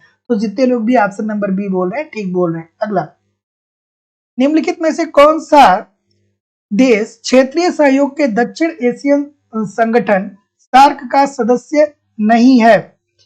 सार्क का इसमें से कौन सा सदस्य नहीं है भाई? सार्क की स्थापना कब हुई थी? कब हुई थी सार्क की स्थापना? तो आप बताइए ना सर। 1985 में। कहां पे हुआ था? ढाका में हुआ था। कहां पे हुआ था? ढाका में हुआ था। बिल्कुल ठीक है।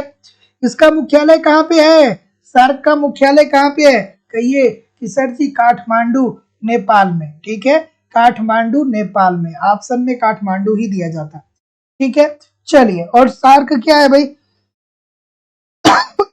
बिल्कुल ठीक है। और सार्क का सबसे बाद में बनने वाला सदस्य देश कौन है, ये भी कमेंट करके बता दीजिएगा कि सार्क का सबसे बाद में सदस्य बनने वाला कौन सा देश है। तो जैसा कि मैं देख पा रहा हूं कि आप क्या बोल रहे हैं, सी बोल रहे हैं, वर्मा की बात बोल रहे हैं। सभी लोग का उत्तर यहाँ पे बिल्कुल ठीक हो जाएगा। देखिए दोस्तों, सार्क क्या है? ये दक्षिण एशियाई संगठन है जो क्या करता है कि इसमें अभी वर्तमान समय में 8 देश हैं, और ये 8 देश मिलकर के क्या कर रहे हैं कि क्षेत्रीय सहयोग को बढ़ावा दे रहे हैं। जैसे भारत हो गया, बांग्लादेश हो गया, मालवा हो गया, नेपाल हो गया, भूटान हो गया, श्रीलंका, पाकिस्तान, मालदीव और सबसे बाद वाला अफगानिस्तान। तो सार्क के कौन कौन से देश हैं? तो भैया भारत, बांग्लादेश, नेपाल, भूटान, श्रीलंका, पाकिस्तान, मालदीव और अफगानिस्तान। ये सब आपस में क्या कर रहे हैं? आपस में क्षेत्रीय सहयोग करके अपने देश का विकास कैसे किया जाए, इसके बारे में ये सभी लोग प्रतिबद्ध हैं। तो जितने लोग भी सी बोल रहे हैं ठीक बोल रहे हैं। अगला, पूंजी संग्रह। बताइए जब पैसा इकट्ठा कर लेंगे तो क्या होगा? देखिए कितना अच्छा सा प्रश्न है, आसान सा प्रश्न। पूंजी संग्रह से क्या होगा भाई? जब आप पैसा इकट्ठा कर लेंगे थोड़ा थोड़ा बचा करके तो क्या होगा बताइए? थोड़ा थोड़ा पैसा बचा करके इकट्ठा करेंगे तो क्या होगा? बिल्कुल ठीक है। ऑप्शन नंबर, जब आप पैसा इकट्ठा कर लेंगे, या कोई भी उद्यमी है जो उत्पादक है, अगर जो वो पैसा इकट्ठा कर लेगा तो उसके पास पूंजी का विस्तार हो जाएगा, और जब पूंजी का विस्तार हो जाएगा तो ऐसी स्थिति में वो क्या करेगा? नई नई टेक्नोलॉजी को लाएगा और उत्पादन करेगा। भैया जब पैसा उसके पास हो जाएगा तो पैसा ज्यादा होगा, जब पैसा ज्यादा होगा तो अच्छी टेक्नोलॉजी लाएगा, अच्छी टेक्नोलॉजी लाएगा तो अच्छा उत्पादन करेगा, जब अच्छा उत्पादन करेगा तो और पैसा कमाएगा, फिर और कमाएगा, कमाते चला जाएगा, तो पूंजी सघनता भी संभव है। तो जितने लोग भी उपरोक्त सभी बोल रहे हैं बिल्कुल ठीक बोल रहे हैं। अगला, किसी देश के विकास स्तर के अनुमान अथवा तुलना करने के लिए अन्य बातों के साथ निम्नलिखित अभिलक्षण प्रयोग किए जाते हैं। किसी देश का विकास स्तर, अब किसी देश के विकास स्तर की अगर जो बात हो रही है दोस्तों, तो आपको समझ में आना चाहिए कि ये विकासशील अर्थव्यवस्था की बात कर रहा है। ये किसकी बात कर रहा है? ये किसकी बात करेगा? ये विकासशील अर्थव्यवस्था की बात करेगा। ठीक है, विकासशील अर्थव्यवस्था। और आर्थिक समृद्धि कहाँ पे देखने को मिलती है? विकसित देशों में। और आर्थिक समृद्धि का सबसे बड़ा सूचक क्या होता है? उस देश की टेक्नोलॉजी, या हम यूं कहें कि जो आर्थिक समृद्धि होता है वो विकसित देशों में देखने को मिलता है। और अगर जो वहां के देश की राष्ट्रीय आय, प्रति व्यक्ति आय और टेक्नोलॉजी में सतत रूप से परिवर्तन हो रहा है, तो हम ये कहेंगे कि वो देश जो है वो आर्थिक समृद्धि कर रहा है। तो आर्थिक समृद्धि विकसित देशों में हो रहा है, इसका मतलब कि वहां पे राष्ट्रीय आय, प्रति व्यक्ति आय और टेक्नोलॉजी निरंतर बढ़ रहा है। वहां पे आधारभूत संरचना बेहतर नहीं होती है, शिक्षा, स्वास्थ्य, परिवहन बेहतर नहीं होता है, लोगों का लाइफ स्टाइल बेहतर नहीं होता है। क्यों? क्योंकि वो ऑलरेडी पहले से ही बेहतर होता है। उनके यहाँ शिक्षा की समस्या नहीं होती है, स्वास्थ्य की समस्या नहीं होती है, परिवहन की समस्या नहीं होती है, बिजली की समस्या नहीं होती है। लेकिन जब आर्थिक विकास होगा तो ये विकासशील देशों के अंतर्गत देखने को मिलेगा और यहाँ पे राष्ट्रीय आय, प्रति व्यक्ति आय और आधारभूत संरचना बेहतर होता है, जैसे शिक्षा, स्वास्थ्य, परिवहन, बिजली और मानव कल्याण क्या होता है दोस्तों, और सुधरता है। तो ये आर्थिक विकास होता है। तो आर्थिक विकास विकासशील देशों में देखने को मिलता है। तो क्या बोल रहे हैं? डी बोल रहे हैं कि कृषि से उत्पन्न राष्ट्रीय आय का प्रतिशत बिल्कुल ठीक है, कम होना चाहिए। व्यापार से संबंधित सकल राष्ट्रीय उत्पाद का प्रतिशत और प्रति व्यक्ति ऊर्जा उपभोग। तो जितने लोग भी डी बोल रहे हैं ठीक बोल रहे हैं। अगला कि उड़ते हंसों की पंक्ति प्रारूप, फ्लाइंग गिज मॉडल का संबंध औद्योगिकरण के उस प्रारूप से है जो विशिष्ट है। किस प्रारूप से है भाई, बताइए। बिल्कुल ठीक है, बिल्कुल ठीक है। तो जैसा कि मैं देख पा रहा हूं, क्या उत्तर बोल रहे हैं भाई? जी बोल रहे हैं, बिल्कुल ठीक है। तो ये पूर्व एशियाई अर्थव्यवस्थाओं का दोस्तों एक समूह है जो आपस में मिल करके क्या करते हैं, इस बात को सुनिश्चित करते हैं कि हम सभी लोग आपसी सहयोग के द्वारा अपने अर्थव्यवस्था को कैसे क्या कर सकते हैं, बेहतर कर सकते हैं। तो जितने लोग भी ऑप्शन नंबर डी बोल रहे हैं ठीक बोल रहे हैं कि उड़ते हंसों की पंक्ति प्रारूप, फ्लाइंग गिज मॉडल का संबंध औद्योगिकरण के उस प्रारूप से है जो विशिष्ट है पूर्व एशियाई अर्थव्यवस्थाओं के लिए। अगला, टोरेंटो शर्त का संबंध किससे है भाई? टोरेंटो शर्त का संबंध किससे है? सभी लोगों से निवेदन है कि आप वीडियो को लाइक जरूर कर दिया करिए और अगर जो आपने अभी तक चैनल को सब्सक्राइब नहीं किया है तो चैनल को सब्सक्राइब करके बेल आइकन को जरूर क्लिक कर लीजिए। और यूपी टीजीटी पीजीटी का नया बैच प्रारंभ हो चुका है, जिसको भी एडमिशन लेना है वो नीचे दिए गए नंबर पे कॉल कर सकते हैं या व्हाट्सएप मैसेज कर सकते हैं। क्या उत्तर आ रहा है सर? बिल्कुल ठीक है, बिल्कुल। तो जो टोरेंटो है दोस्तों वो क्या है, जो टोरेंटो शर्त है वो क्या है, इसके अंतर्गत पाश्चात्मक अर्थव्यवस्थाओं ने विकासशील देशों की ऋण ग्रस्तता की समस्या को सुलझाने का प्रयास किया है। तो जो टोरेंटो शर्त है वो किससे संबंधित है? विकासशील देशों से संबंधित है। और जो विकासशील देश हैं उनकी जो समस्या है क्या, ऋण की समस्या, इस ऋण की समस्याओं को सुलझाने का प्रयास टोरेंटो शर्त के द्वारा पाश्चात्य अर्थव्यवस्थाओं ने किया है। तो जितने लोग भी डी बोल रहे हैं ठीक बोल रहे हैं। अगला,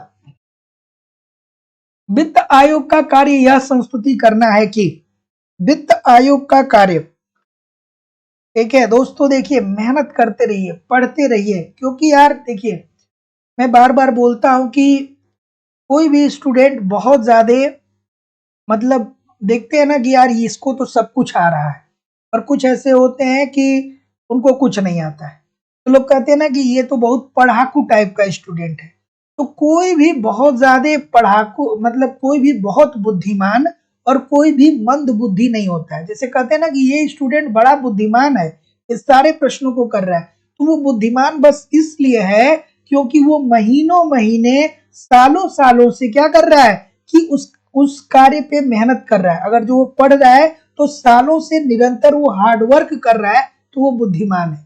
और जो भोदू है वो क्यों है? क्योंकि वो मेहनत नहीं कर रहा है, उसका काम क्या है, फेसबुक देखना, व्हाट्सएप देखना, स्टेटस अपना लगाना, उसके बाद अपना स्टेटस लगाने के बाद ये देखना कि हमारा स्टेटस कितने लोगों ने देखा है और कौन कौन देखा है। अगर जो हमारा स्टेटस किसने देखा है, टीना ने देखा है, तो हमारे बारे में क्या सोच रही होगी। तो इस प्रकार की चीजें क्या होंगी, आपको मंद बुद्धि की तरफ लेके जाएंगी, ठीक है। लेकिन अगर जो आप वही अपना पूरा समय किस पे लगाएंगे, पढ़ाई पे लगाएंगे ना, तो फिर ये आपको बुद्धिमान बना देगी और ये आपको आपके भविष्य को सुरक्षित कर देगा, ठीक है। स्टेटस लगा रहे, ठीक है, स्टेटस लगा दिए, यहाँ तक तो ठीक है। फिर देख रहे कौन कौन देखा है, अच्छा वो देखा है तो वो मेरे बारे में क्या सोच रहा होगा। अरे भाई उस उसकी सोच से आपको क्या करना है, वो जो भी सोचे। हाँ, ठीक है। तो इस प्रश्न का उत्तर करिए कि वित्त आयोग का कार्य यह संस्तुति करना है कि, क्या उत्तर होगा भाई? तो जितने लोग भी ऑप्शन नंबर क्या बोल रहे हैं, जितने लोग भी ऑप्शन नंबर डी बोल रहे हैं, सभी लोग का उत्तर यहाँ पे बिल्कुल ठीक हो जाएगा कि केंद्र तथा राज्यों के मध्य बांटे जाने वाली करों की शुद्ध राशि को ये क्या करते हैं, वितरित वितरित करते हैं राज्यों के बीच इस राशि के अंशों का आवंटन करने के विषय में और राज्यों को केंद्र द्वारा दिए जाने वाले अनुदान के सिद्धांत के रूप में। तो जितने लोग भी डी बोल रहे हैं, सभी लोग का उत्तर यहाँ पे बिल्कुल 100% ठीक हो जाएगा। और वित्त आयोग का गठन राष्ट्रपति के द्वारा किया जाता है और भारतीय संविधान के अनुच्छेद 280 क के अंतर्गत किया जाता है। अगला प्रश्न, चलिए अगला प्रश्न आपके सामने ये रहा। अगला प्रश्न आपके सामने ये रहा। चलिए कि तटस्थता वक्र मूल बिंदु की ओर उन्नतोत्तर होता है, क्या होता है भाई? बिल्कुल, जैसे हमारे भी इतने सारे स्टूडेंट हैं, तो कभी कभी जब मैं भी फ्री होता हूं तो मैं भी उन लोगों का स्टेटस देख लेता हूं, है ना। तो अगर जो हम अपने स्टूडेंटों का देखते हैं स्टेटस, तो सोचते होंगे कि अरे सर ने हमारा स्टेटस देख लिया। हाँ? चलिए इस प्रश्न का उत्तर बताइए कि तटस्थता वक्र मूल बिंदु की ओर उन्नतोत्तर होता है, क्यों होता है भैया? ठीक है, नहीं अच्छा लगता है मुझे। ठीक है, अब ये नहीं कि मुझे ब्लॉक कर दीजिएगा कि सर मजे ले रहे थे तो इनको पहले ब्लॉक कर दो। ठीक है, ब्लॉक नहीं करिएगा, ठीक है, कोई दिक्कत नहीं। क्या उत्तर आ रहा है भाई? तो जितने लोग भी ऑप्शन नंबर डी बोल रहे हैं, सभी लोग का उत्तर यहाँ पे बिल्कुल ठीक हो जाएगा कि वह वस्तु जिसका परिणाम उपभोक्ता के पास बढ़ रहा है वो अपेक्षाकृत क्या होते चला जाता है, कम महत्वपूर्ण होता चला जाता है। तो जितने लोग भी ऑप्शन नंबर डी बोल रहे हैं, सभी लोग का उत्तर यहाँ पे बिल्कुल ठीक है। तटस्थता वक्र क्या होता है दोस्तों? मूल बिंदु की ओर क्या होता है? उन्नतोत्तर होता है। और उन्नतोत्तर होने का कारण यही है कि अगर जो किसी एक वस्तु को उपभोक्ता क्या कर रहा है, बढ़ा रहा है, तो दूसरे वस्तु के उपभोक्ता को क्या करना पड़ेगा, दूसरे वस्तु को क्या करना पड़ेगा, कम करना पड़ेगा। तो जितने लोग भी डी बोल रहे हैं, सभी लोग का उत्तर यहाँ पे बिल्कुल ठीक हो जाएगा। अगला,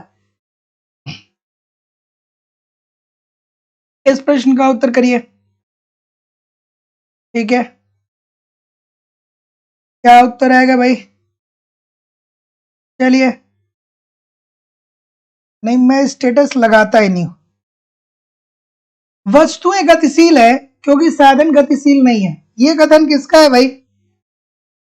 वस्तुएं गतिशील है क्योंकि साधन गतिशील नहीं है, ये कथन किसका है? तो जैसा कि मैं देख पा रहा हूं, ऑप्शन नंबर क्या बोल रहे हैं, बी बोल रहे हैं। ठीक है, तो हेक्सर ओवलिन साहब ने ये कहा कि देखिए भैया, अगर जो कोई देश क्या कर रहा है, उत्पादन कर रहा है, तो वो वस्तु को एक देश से दूसरे देश में भेज सकता है, लेकिन जो उत्पादन के साधन है उसको एक देश से दूसरे देश में नहीं भेजा जा सकता है। अर्थात सऊदी अरेबिया हो गया, इराक हो गया, ईरान हो गया, ये लोग पेट्रोल को प्यूरिफाई करके भारत को पेट्रोल बेच सकते हैं, भारत को पेट्रोल दे सकते हैं, क्योंकि क्या है कि, लेकिन ये जो प्यूरिफाई करने का प्रोसेस है, जो साधन है, उसको भारत को ये नहीं दे सकते हैं। तो वस्तुएं गतिशील हैं क्योंकि साधन गतिशील नहीं है। ठीक है, तो जितने लोग भी बी बोल रहे हैं ठीक बोल रहे हैं। अगला,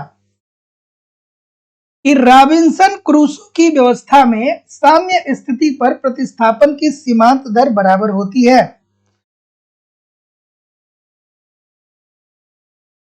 चलिए बताइए कि रॉबिन्सन क्रूसो की व्यवस्था में साम्य की स्थिति पर प्रतिस्थापन की सीमांत दर किसके बराबर होती है?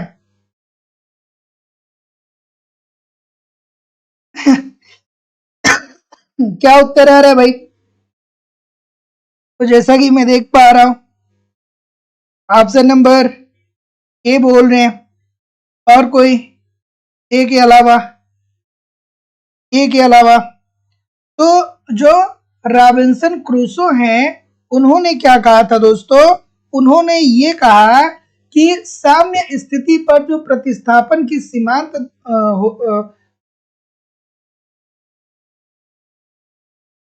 ठीक है,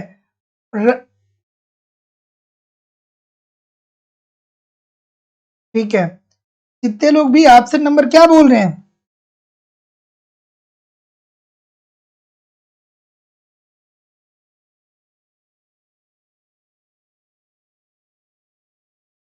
कितने लोग भी ऑप्शन नंबर क्या बोल रहे हैं? ए बोल रहे हैं। सभी लोग का उत्तर ठीक है। रॉबिन्सन क्रूसो की व्यवस्था में साम्य स्थिति पर प्रतिस्थापन की सीमांत दर जो होगी, उत्पादन प्रवर्तन की सीमांत दर के बराबर होगी।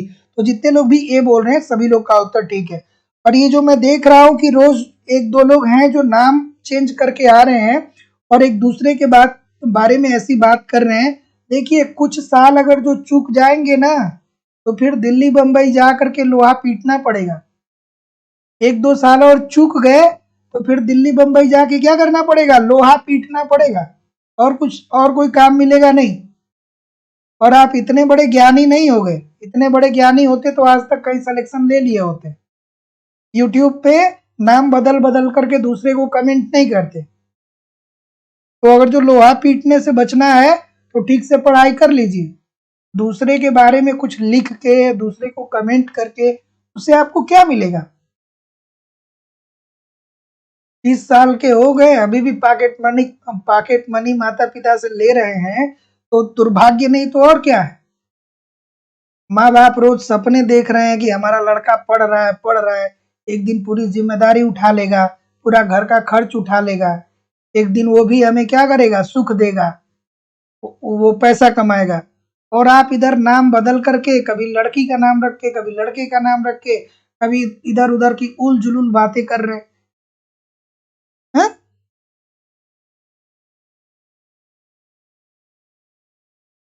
चलिए, इस प्रश्न का उत्तर करिए कि उत्पादन रूपांतरण वक्र मूल बिंदु के प्रति नतोदर होने का कारण क्या होता है? उत्पादन रूपांतरण वक्र मूल बिंदु की ओर नतोदर होने का कारण क्या होता है?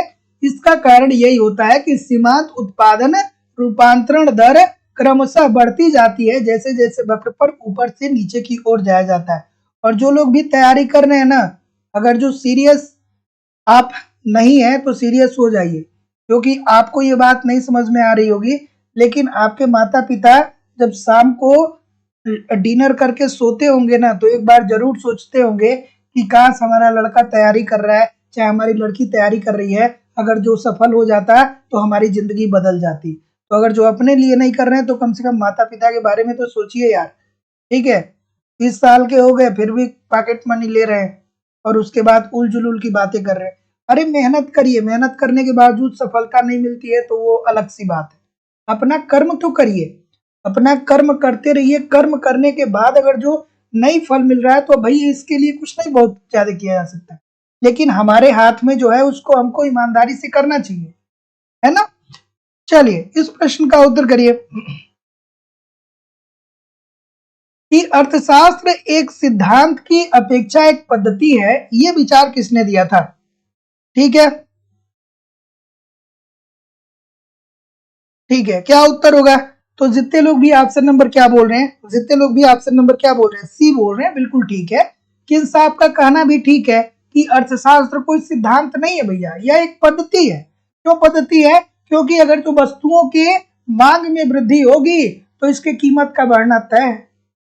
ठीक है, तो एक पद्धति तो है कि ऐसा होगा तो फिर ऐसा होगा, फिर अगर जो ऐसा होगा तो फिर ऐसा होगा, वस्तुओं की मांग बढ़ेगी तो कीमत बढ़ जाएगी, कीमत बढ़ जाएगी तो फिर लोग मांग कम कर देंगे। ठीक है, तो जितने लोग भी सी बोल रहे हैं ठीक बोल रहे हैं। अगला कि हैरड मॉडल में वांछित वृद्धि दर बनाए रखने के लिए प्रत्येक क्रमिक काल में आय की वृद्धि क्या होती है भाई?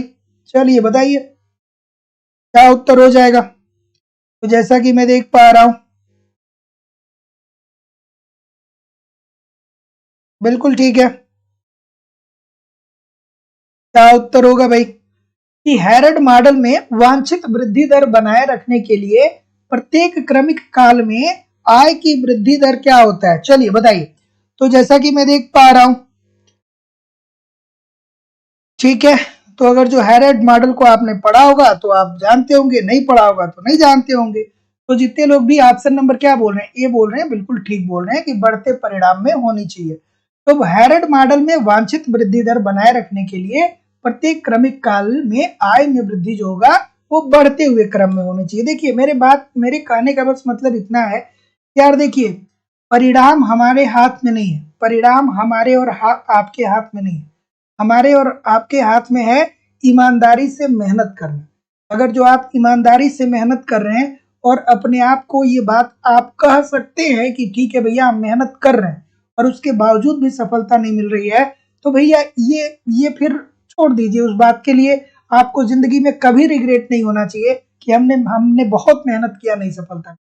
लेकिन अगर जो मेहनत ही नहीं कर रहे, और तो ये तो क्या है, एक तरीके से अगर जो मेहनत नहीं कर रहे हैं और फिर भी सोच रहे हैं, उलूल जुलूल की बातें कर रहे हैं, इधर उधर की बातें कर रहे हैं अलग अलग जगहों पे, तो ये ठीक नहीं। मेहनत कर रहे हैं, नहीं मिल रहा, आज नहीं मिलेगा, कल नहीं परसों मिलेगा, परसों नहीं बाद में मिलेगा, जब भी मिलेगा तो मिलेगा।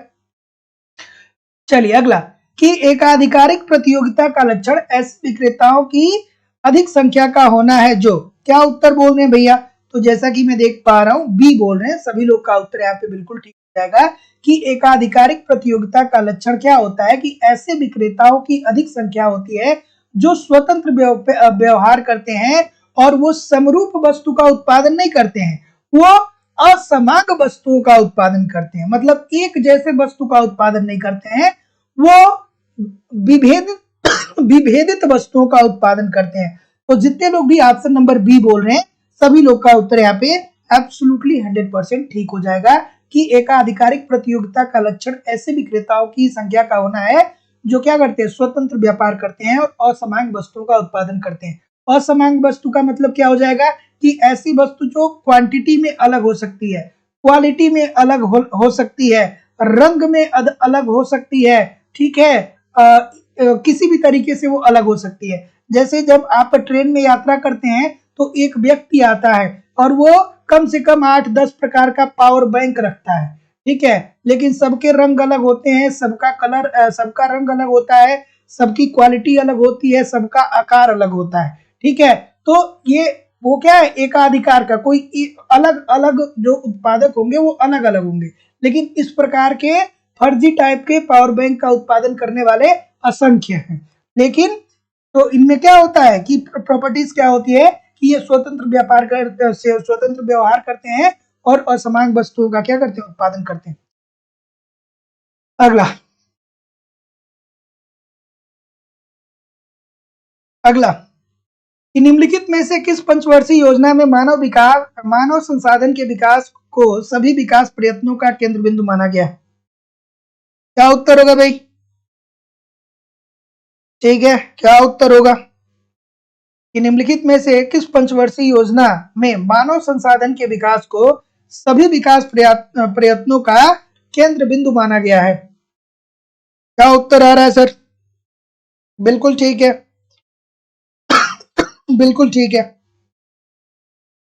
क्या बोल रहे हैं? 8वीं पंचवर्षीय योजना, ठीक है, 8वीं पंचवर्षीय योजना बिल्कुल ठीक है।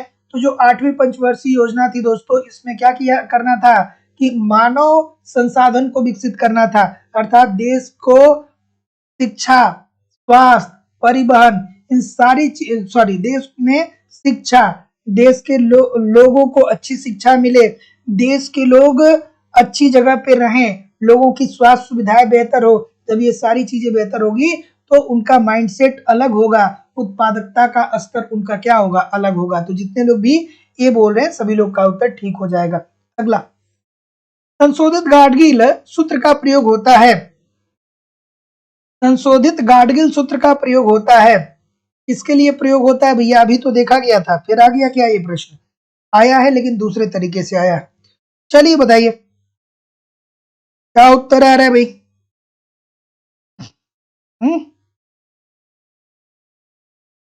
क्या उत्तर आ रहा है बताइए?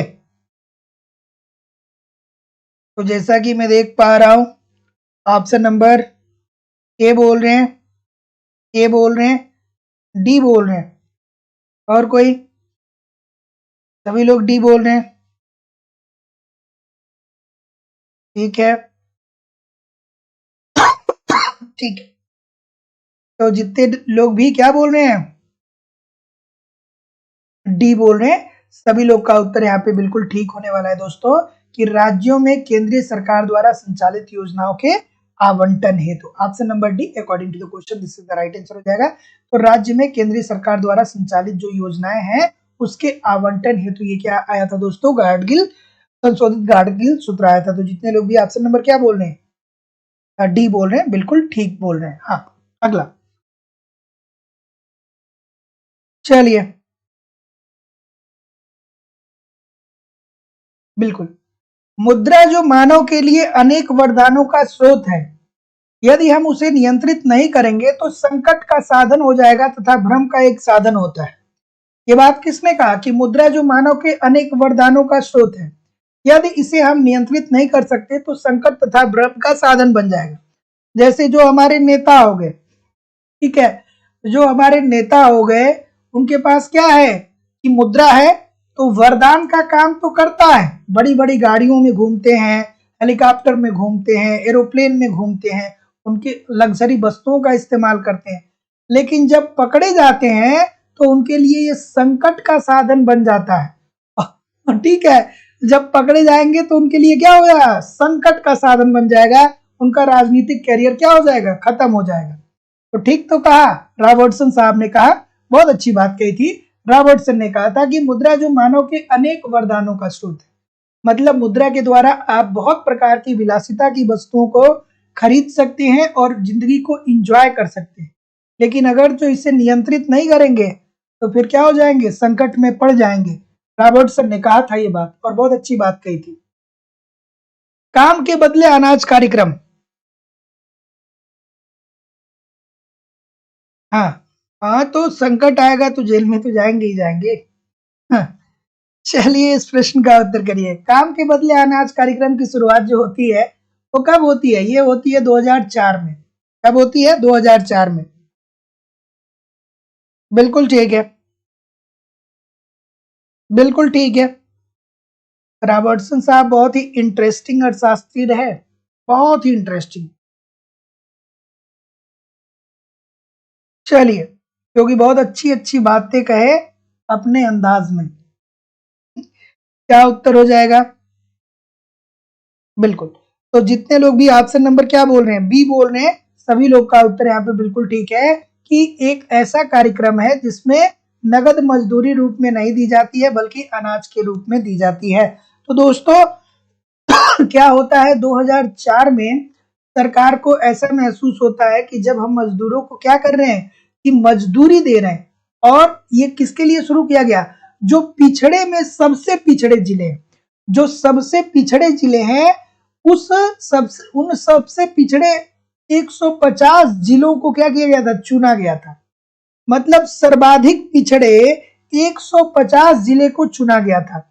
और सरकार ने ये देखा कि भैया जब ये एक काम दिन भर काम कर रहा है और शाम को अगर जो इसे 200 रुपये मिल रहा है, तो ये 200 रुपये लेकर के क्या कर रहा है, ये किसी दुकान पे चल जा रहा है और वहां पे क्या कर रहा है कि पानी मिला करके कुछ पी ले रहा है, और उसके बाद वो घर पे अनाज नहीं ले जा रहा है। घर के जो बाकी के सदस्य हैं वो बेचारे क्या कर रहे हैं, वो उनके पास चावल नहीं है, उनके पास गेहूं नहीं है, उनके पास दाल नहीं है, तो वो खाएंगे क्या, तो घर के लोग मर रहे हैं और ये क्या कर रहा है कि इधर ये पानी पी रहा है।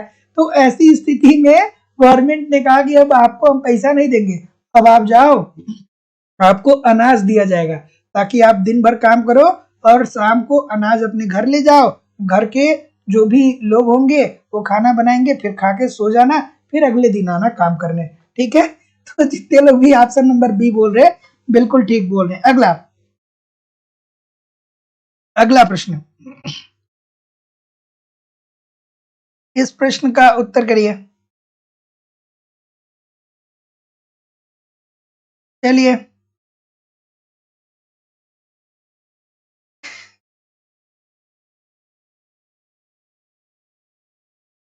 इस प्रश्न का उत्तर करिए कि भारत को अल्प विकसित देश क्यों कहा जाता है? भारत को अल्प विकसित देश क्यों कहा जाता है भाई? नियोजन की आवश्यकता के कारण। अरे भैया, नियोजन की आवश्यकता तो हर जगह होती है, तो इससे क्या लेना देना है। तीव्र गति से जनसंख्या बढ़ रहा है, जिससे प्रति व्यक्ति आय कम हो रही है, और ये इंडिकेट करता है कि हम अल्प विकसित हैं। कृषि पर आधारित निर्भरता के कारण हमारे देश का एक बड़ा जनसंख्या जो है वो आज भी कृषि पे आश्रित है। लेकिन विकसित होने के लिए क्या करना पड़ेगा? आपको सेवा क्षेत्र पे आश्रित होना चाहिए था। आज ही आपको एप्लीकेशन पे मैंने ये बात पढ़ाई थी। औद्योगिक प्रगति की मंद गति के कारण, बिल्कुल ठीक है। औद्योगिक प्रगति जो है हमारी मंद है, हमारे पास उतनी अच्छी टेक्नोलॉजी नहीं है, तो उद्योग भी हमारा बढ़िया है नहीं। अगला, चलिए, इस सामान्यता मांग की रेखा क्या करती है? मांग रेखा क्या होता है भैया?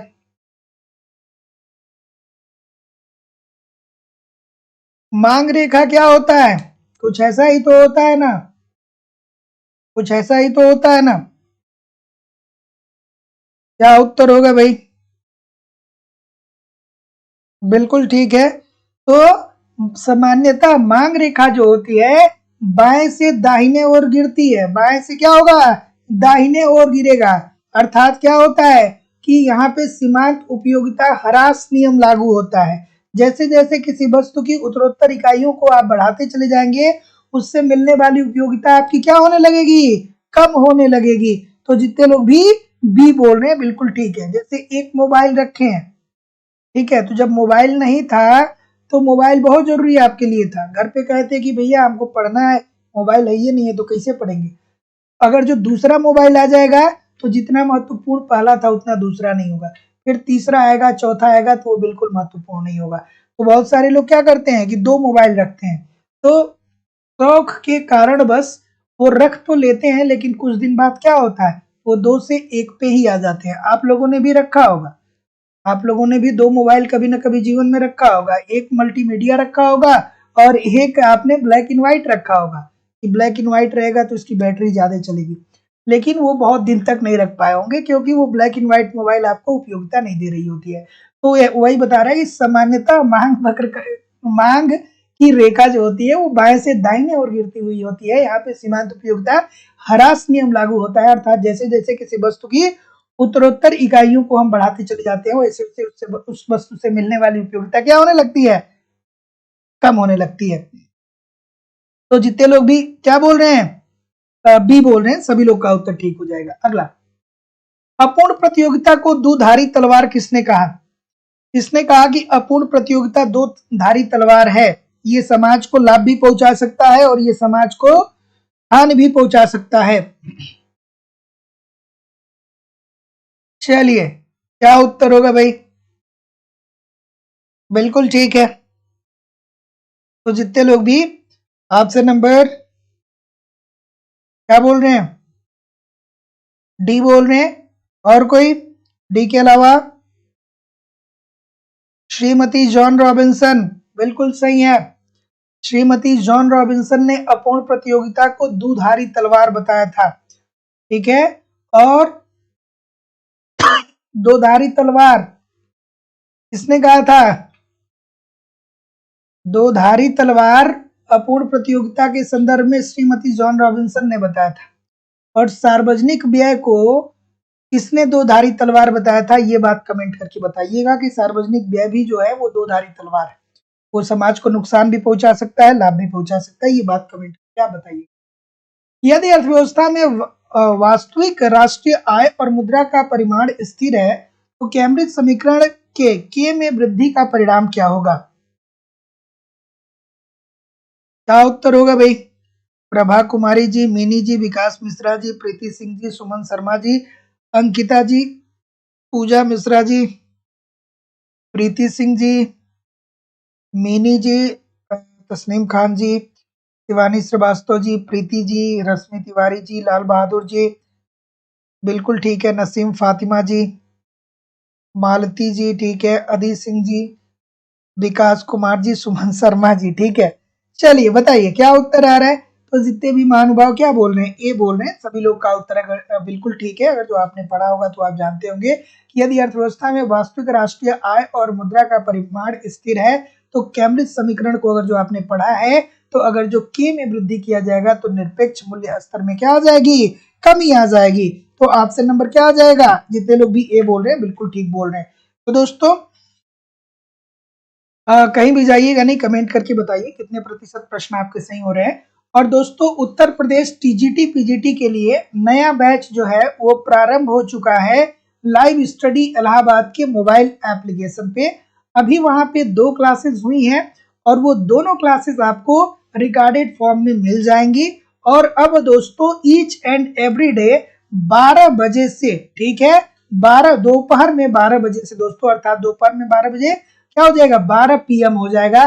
दोपहर में 12 बजे से 1 बजे तक आपको दोस्तों 1 बजे या उससे ज्यादा भी रोज लाइव क्लास एप्लीकेशन पे होने वाली है। तब तक होने वाली है जब तक कि आपका सिलेक्शन हो नहीं जाता है। वहां पे आपको इकोनॉमिक्स के सारे कॉन्सेप्ट सिंपल सटीक साधारण भाषा में पढ़ाए जा रहे हैं।